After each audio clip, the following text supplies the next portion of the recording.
ప్రభుత్వం రావాలని, పవన్ కళ్యాణ్ ముఖ్యమంత్రి అవ్వాలని సత్తెనపల్లి నియోజకవర్గం జనసేన పార్టీ సమన్వయకర్త బొర్రా వెంకట అప్పారావు కాంక్షిస్తున్నారు. ఇక ఇందుకోసం రాజశ్యామల యాగాన్ని కూడా ప్రారంభించాలని అంటున్నారు. ఇవాల్టి నుంచి 9వ తేదీ వరకు కపోతేశ్వర స్వామి ఆలయంలో యాగం జరుగుతుందని చెప్పారు. అధికార వైసీపీ ఎన్ని కుట్రలు పన్నినా కూడా విజయం మాత్రం టీడీపీ జనసేనదే అంటున్న బొర్రా వెంకట అప్పారావుతో మా ప్రతినిధి శ్రీనివాస్ ఫేస్ టు ఫేస్. ఆంధ్రప్రదేశ్లో జనసేన తెలుగుదేశం పార్టీ ఉమ్మడిగా ఎన్నికలకెళ్లి జనసేన పార్టీ అధినేత పవన్ కళ్యాణ్ ముఖ్యమంత్రి కావాలనే ఉద్దేశంతో మహాపాదయాత్ర పేరుతోటి జనసేన పార్టీ నాయకులు సత్తెనపల్లి నియోజకవర్గ సమన్వయకర్త బొర్రా అప్పారావు పాదయాత్ర పూర్తి చేసుకొని ఈరోజు మహాశండి యాగం చేయడానికి సిద్ధం కావడం జరిగింది. ప్రస్తుతం మనం పల్నాడు జిల్లాలో ఉన్నాం. పల్నాడు జిల్లాలో ఈ యాత్రకు సంబంధించినటువంటి పాదయాత్ర ఎలా ముగిసింది, అలానే చేస్తున్నటువంటి యాగం యొక్క విశేషాలు, దాని యొక్క పరిస్థితి ఏంటో వివరించడానికి మనతో ఉన్నారు. వారిని తెలుసుకున్నాం. సార్, మీరు చేస్తున్నటువంటి యాగం యొక్క విశిష్టత ఏంటి, అసలు ఈ థాట్ ఎలా వచ్చింది, ఎలా చేయాలనుకుంటున్నారు? అందరికీ నమస్కారం. 2023 సంవత్సరం నవంబర్ నెలలోనే పాదయాత్ర ప్రారంభించాము. పోలీసు వారు నిరాకరించడంతో పాదయాత్ర ఆపడం జరిగింది. తర్వాత హైకోర్టుకి వెళ్ళి పర్మిషన్ తీసుకొని పాదయాత్ర మొదలుపెట్టాము. పాదయాత్ర ముగింపుగా చేజర్ల గ్రామంలో కపోతర స్వామి దేవాలయంగా మేము ఎంచుకున్నాము. పవన్ కళ్యాణ్ గారు ఏదైతే ధూళిపాడులో సభ ఏర్పాటు చేశారో, కౌలు రైతు భరోసా యాత్ర అనే సభ రోజు, ఆ రోజే మేము ఒక నిర్ణయం తీసుకున్నాం. పవన్ కళ్యాణ్ గారు ఈ రాష్ట్రానికి ముఖ్యమంత్రి కావాలని, ఆయన ఎవరైతే రేపు భవిష్యత్తులో బీఫామ్లు ఇస్తారో వాళ్ళందరూ కూడా గెలిచి ఆయనకు అండగా అందరూ కూడా అసెంబ్లీకి వెళ్ళి ఆయన ఈ ఆంధ్ర రాష్ట్రానికి ముఖ్యమంత్రి కావాలని చెప్పేసి ఆ రోజే నిర్ణయం తీసుకున్నాం.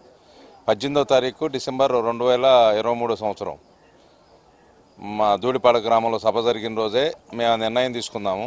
ఆ నిర్ణయం ప్రకారం గర్నెపూడి దగ్గర నుంచి చేజర్ల ఆంజనేయ స్వామి గుడి వరకు మార్గమధ్యంలో ఎవరైతే ఆంజనేయ స్వామి గుళ్ళు ఉన్నాయో ఆ గుళ్ళన్నీ దర్శించి కపోతర స్వామి దగ్గరకు వచ్చేసేసి ఇక్కడ రాజశ్యామ యాగం జరిపించి ఏదైతే సంకీర్ణ ప్రభుత్వం ఉందో ఆ సంకీర్ణ ప్రభుత్వంలో పవన్ కళ్యాణ్ గారు ముఖ్యమంత్రి కావాలని చెప్పేసి, ఆయన ముఖ్యమంత్రి అయితే ఈ బడుగు బలహీన వర్గాలు ఎవరైతే ఉన్నారో అణగారిన వర్గాలకి రాజ్యాధికారంలో భాగం దక్కుతుంది, రాష్ట్రం కూడా సస్యశ్యామలుగా ఉంటుందని మా నమ్మకంతో మేము రాజశ్యామ యాగం అని చెప్పేసి ఇక్కడ కార్యక్రమాన్ని ఏర్పాటు చేశాము.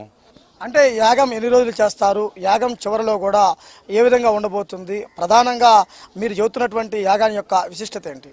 దాని ఉద్దేశం ఏంటంటే, ఆ రాజశ్యామ యాగం జరిగిన ప్రాంతం ఏదైతే సుభిక్షంగా ఉంటుంది, అక్కడ ఎవరైతే మనం కోరుకుంటున్నామో ఆ రాజు అధికారంలోకి వస్తాడు, ఆ రాజు ఈ రాజ్యాన్ని బాగా పరిపాలిస్తాడు, ఇక్కడున్న ప్రజలు కూడా సుఖశాంతులతో వర్ధిల్లుతారు. ఆయన ఈ రాజ్యాధికారం రావాలంటే అమ్మవారికి మనం ప్రాధేయపడి మా రాజుగారికి అవకాశం ఇవ్వండి, ఇక్కడ ప్రాంతంలో ఉన్న ప్రజలందరూ కూడా మేలు జరుగుతుంది అని చెప్పేసి అమ్మవారిని ప్రార్థిస్తున్నాం, ప్రాధేయపడతా ఉన్నాం. అంటే 5 రోజులు చేస్తామంటున్నారు కదా, 5వ రోజు చివరి రోజు ఏమన్నా ఇక్కడ ఇంకా ప్రత్యేకమైనటువంటి కార్యక్రమాలు ఏమన్నా ఉన్నాయా ఏంటి? 5వ రోజు ముగింపుగా పూర్ణాహుతి అని ఉంటుంది. ఆ కార్యక్రమం అనేది గొప్పగా చేస్తారు.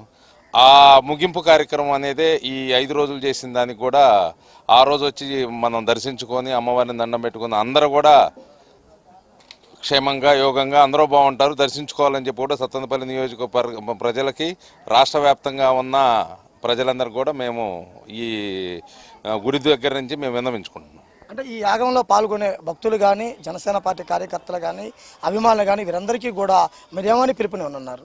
అంటే ఇక్కడ రాష్ట్ర వ్యాప్తంగా ఉన్న ప్రజలందరూ బాగుండాలని కోరుకుంటున్నాం కాబట్టి జనసేన పార్టీ తరఫు నుంచి పవన్ కళ్యాణ్ గారు ముఖ్యమంత్రి కావాలి, ఈ రాష్ట్రం సుభిక్షంగా ఉండాలని కోరుకుంటూ, అలానే ఈ రాష్ట్రంలో ఉన్న పార్టీలకు అతీతంగా కూడా అందరూ అమ్మవారిని దర్శించుకొని ఆమె అనుగ్రహానికి పాత్రులు కావాలని చెప్పేసి మేము విన్నవించుకుంటూ అందరిని కూడా ఆహ్వానిస్తా ఉన్నాం. ఇక్కడ చూసినట్లయితే గనక జనసేన పార్టీ అధినేత పవన్ కళ్యాణ్ ముఖ్యమంత్రి కావాలి, సంకీర్ణ ప్రభుత్వం ఏర్పడాలంటూ బలంగా కోరుకుంటూ కూడా రాజశ్యామ యాగం చేయటమే కాకుండా రాష్ట్రమంతా కూడా సుభిక్షంగా ఉండాలంటే ప్రతి ఒక్కరు కూడా దాన్ని ప్రతిజ్ఞ పూని తప్పనిసరిగా ఇందులో పాల్గొని వాళ్ళంటూ కూడా పిలుపునిస్తున్నటువంటి పరిస్థితి ఉండడం జరిగింది. ఇప్పటికే సత్తెనపల్లి నియోజకవర్గం అంతా కూడా పాదయాత్రగా పర్యటించి ఇక్కడికి చేరుకొని యాగం చేస్తుంటే దీన్ని పూర్తి స్థాయిలో విజయవంతం కావాలని కూడా మనం కూడా కోరుకుందాం. Camera person Srinivas, BRK news, Palnadu జిల్లా.